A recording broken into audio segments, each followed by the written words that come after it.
लेकिन जब आपको पता है कि एक चीज़ को आपने नहीं खाना, आपने वो सिस्टम बना लिया है कि बर्गर को मैंने हाथ नहीं लगाना, पिज़्ज़ा को मैंने हाथ नहीं लगाना या कोई भी ऐसी मीठा जो जूस है मैंने नहीं पीना है, तो इसका मतलब है फिर नहीं। अस्सलामुअलैकुम दोस्तों और साथियों, उम्मीद है आप लोग खैरियत से होंगे। हम में से कौन सा वो शख्स है, मर्द या औरत, लड़का या लड़की है, जो एक अच्छी ज़िंदगी की ख्वाहिश नहीं करता, जो नहीं चाहता कि वो अच्छा लगे, वो अच्छा रहे, उसकी सेहत ठीक रहे, वो कम बीमार पड़े। तो ये चीज़ें सबकी ख्वाहिश होती हैं, लेकिन आप इसको अगर अपनी लाइफ को ज़्यादा मुश्किल बनाए बगैर भी इसको हासिल कर सकते हैं। सिर्फ़ 3 चीज़ों का अगर आप ख़्याल रखेंगे तो यकीन मानें कि ये बड़ी आसानी से ये आपकी ख्वाहिश पूरी हो जाएगी कि ना सिर्फ़ ये कि आप अंदर से सेहतमंद रहेंगे, बल्कि लोगों को भी आप अट्रैक्टिव नज़र आएँगे और सेहतमंद नज़र आएँगे और काफ़ी आपकी मशहूर पर्सनैलिटी या काफ़ी अट्रैक्टिव पर्सनैलिटी होगी। इसमें जो पहली चीज़ है कि आप प्लीज़ अपनी ना नींद को बड़ी अहमियत दें। ये ऐसी चीज़ है कि जिसके ऊपर हम लोग बात नहीं करते, ख़ास तौर पे पाकिस्तान में बहुत ज़्यादा बात नहीं की जाती। मैं अक्सर वीडियोज़ इस पे बनाता हूँ कि आप अपनी नींद पे बहुत तवज्जो दिया करें। पहले तो हमेशा आप कोशिश करें कि रात का जो खाना है वो एक तो जल्दी खाने की कोशिश करें, और ज़रूरी नहीं है कि आज से ही आपने ये काम करना है। आज से आपने खाने के सिलसिले में जो डिनर होता है, रात का खाना होता है, तो 2 स्ट्रैटेजीज़ बनानी है। एक तो ये है कि जिस भी वक़्त आप खा रहे हैं उसको 15 मिनट पहले कर दें, फिर आधा घंटा पहले कर दें, फिर इसको एक गैर महसूस तरीके से अपनी नींद से दूर लेते जाएँ। और इसी तरह कोशिश करें कि दिन में आप ज़्यादा खा लें। जब आपको बड़ा, हम में से बहुत सारे लोग जो हैं वो खुश खुराक होते हैं, ज़्यादा खाना चाहते हैं, तो आप दिन का जो फर्स्ट हाफ़ होता है उसमें ज़रा ज़्यादा खा लें, अच्छी-अच्छी चीज़ें खा लें, लेकिन जूँ-जूँ डिनर की तरफ जाएँ तो उसकी मिकदार को भी, खाने की मिकदार को भी आपने कम करना है। तो पहला ये नींद को बेहतर करने के लिए। दूसरा, कोशिश करें कि एक मैंने पिछले दिनों भी एक वीडियो में ज़िक्र किया था कि वाइंड डाउन रूटीन के कॉन्सेप्ट को समझें। मोबाइल को आप इस्तेमाल कर रहे हैं और फिर आप मोबाइल बंद करके और या टीवी बंद करके आप तकिए पे सर इसलिए रख देते हैं कि आपको नींद आ जाएगी, ऐसे नहीं होता। आपका जो ब्रेन है वो बहुत ज़्यादा एक्टिव हालत से जब नीचे की हालत में जब तक नहीं आएगा, तो उस वक़्त तक वो नींद के अंदर नहीं दाखिल होगा। इसका मैं आपको एक पर्सनल आसान सा हल बता देता हूँ कि सोने से पहले एक तो मैं अक्सर कहता हूँ कि आप अपना टीवी बंद कर दें, मोबाइल बंद कर दें और लैपटॉप वगैरह बंद कर दें, लेकिन कोई अखबार या ख़ास तौर पे बुक, यानी ये चीज़ पढ़ें रात को सोने से पहले। क्योंकि देखें, जो किताब होती है वो हम नहीं पढ़ना चाहते। जब आप वो पढ़ने की कोशिश करते हैं तो आपके ब्रेन को जो एस्केप रूट मिलता है, जो उससे बचने का तरीका है, वो नींद होता है। ये आप करके देखें, आपको खुद ही पता चल जाएगा मैं क्या बात कर रहा हूँ। चाहे वो अखबार हो, और ख़ास तौर पे कोई बुक की तरफ मैं आपको ज़रूर लेके जाऊँगा कि कोई किताब रखें अपने सिरहाने और उसको पढ़ना शुरू कर दें। और कोशिश ये करें कि ज़हनी तौर पे भी आपको पता हो कि आपको कम से कम आधा घंटा लगेगा। वो जो स्टेज थी कि जब आप मोबाइल यूज़ कर रहे थे, आप एक्टिव थे, उससे नींद में दाखिल होने के लिए, और ये किताब पढ़ना आपकी बहुत ज़्यादा मदद करेगा इस सिलसिले में। इसी तरह से कोशिश करें कि जो ब्राइट लाइट होती हैं आपके कमरे में, ये इधर-उधर जो भी आपके माहौल है जिसमें आपने सोना है, तो वो जो सख्त रोशनी होती है, तेज़ रोशनी, वो बंद करें। और जो किताब पढ़ने के लिए आपको कोई भी मौजूद सी लाइट मिलती है, आप उसको, और इसमें हम रेड लाइट का अक्सर के ज़िक्र करते हैं क्योंकि वो काफ़ी नींद की तरफ लेके जाती है।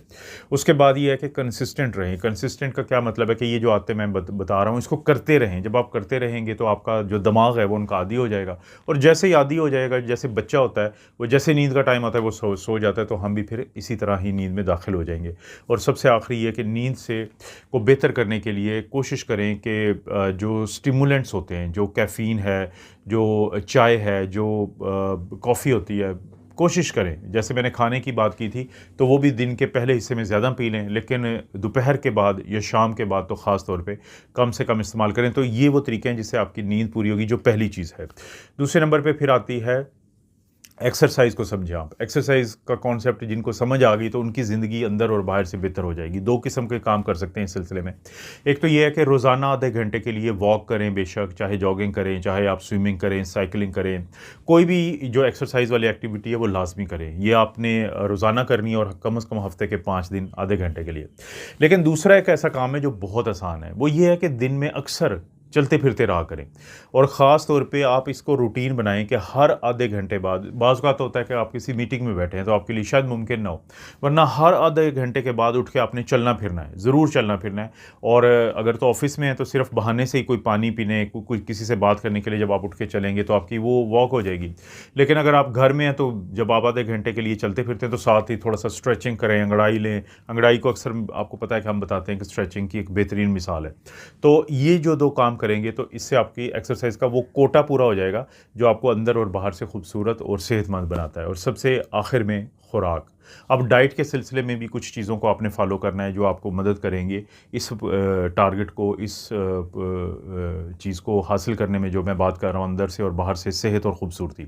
उसमें पहला क्या है कि आप एक सिस्टम बनाएं अपना। जैसे बाज़ औक़ात हम कहते हैं कि ठीक है, आपके सामने कोई खाना आता है कोई ख़ास टाइम पे, तो आप उस वक्त फ़ैसला करते हैं कि आपको ये खाना चाहिए या नहीं खाना चाहिए। आप इस तरफ ना जाएं, विल पावर बहुत कमज़ोर होती है हमारी। आपको पता हो, आपने एक स्कीम और सिस्टम डेवलप करना है कि मैंने इतने बजे के बाद से लेके इस वक्त तक मैं कुछ नहीं खाऊंगा। कोई खाना सामने आए, कोई भी चीज़ सामने आए तो यकीन माने कि जब आपको पहले ही पता है कि आपने नहीं खाना, बहुत सारे लोग थोड़ा गलती क्या करते हैं कि जब वो सामने एक चीज़ आती है तो फिर वो सोच रहे होते हैं ये बुरी चीज़ है, मेरा वज़न बढ़ाएगी, इससे मुझे नुकसान होगा, तो अक्सर वो फिर मार खा जाते हैं विल पावर के हाथों। तो वो इतनी पावरफुल नहीं होती। लेकिन जब आपको पता है कि एक चीज़ को आपने नहीं खाना, आपने वो सिस्टम बना लिया है कि बर्गर को मैंने हाथ नहीं लगाना, पिज़्ज़ा को मैंने हाथ नहीं लगाना, या कोई भी ऐसी मीठा जो जूस है मैंने नहीं पीना है, तो इसका मतलब है फिर नहीं पीना है। तो डाइट को बेहतर करने में एक चीज़, ये चीज़ मदद करती है। दूसरी ये है कि डू नॉट ओवर ईट। आपने ओवर ईट नहीं करना। पोर्शन कंट्रोल की समझ अगर आपको आ गई तो आपकी ज़िंदगी बहुत आसान हो जाएगी।